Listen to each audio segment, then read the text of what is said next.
Masih minimnya jumlah guru pengajar wan tenaga kependidikan di pelosok desa di tingkat kabupaten wan kota di Kalimantan Selatan. Lantaran banyaknya tenaga kependidikan yang mutasi keluar daerah atau memasuki masa pensiun, sehingga masih jauh dari target yang dibutuhkan oleh sekolah-sekolah di Banua ini.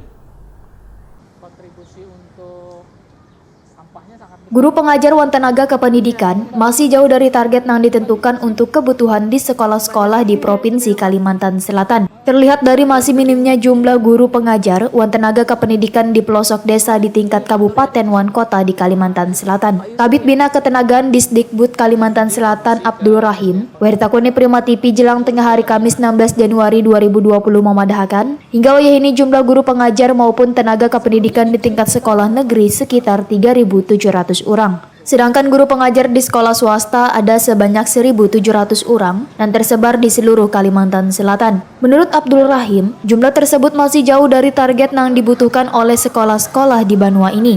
Terlebih masih banyaknya tenaga kependidikan yang mutasi keluar daerah atau memasuki masa pensiun. Selain itu, Kalimantan Selatan sudah lawas kadang melakukan penerimaan guru pengajar wan tenaga pendidik. Hanya di tahun 2020 ini, pemerintah kembali melakukan penerimaan tenaga pendidik. Sedangkan jumlah tenaga pengajar yang akan diterima, ujar Abdul Rahim, masih belum diketahui pasti jumlahnya karena masih menunggu data dari Badan Kepegawaian Daerah. Abdul Rahim berharap bagi sekolah yang telah memenuhi kuota tenaga pengajar agar kada terus melakukan penerimaan tenaga pendidik harus disesuaikan dengan kebutuhan. Atau melalui yang ada ditandai untuk membuka kemasan supaya 3.700. 3.700 untuk swasta. Kalau swasta itu 1.700. 1.700 Kalimantan Selatan.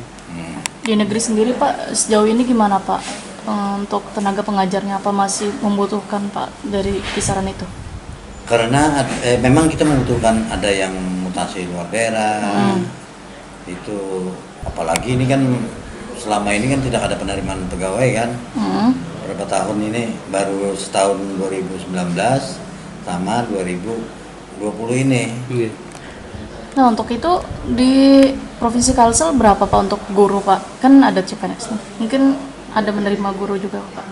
Memang ada, ada. Kuotanya kita kan itu kan dia kan mendaftar itu untuk informasi kada lewat kita. Jadi sekolah langsung masuk ke informasi ke BKD. Sebenarnya kalau kita tuh minta kita wanti-wanti sama sekolah agar untuk kebutuhan sekolah itu kebutuhan guru, baik guru maupun tenaga pendidikan itu harus sesuai dengan kebutuhannya.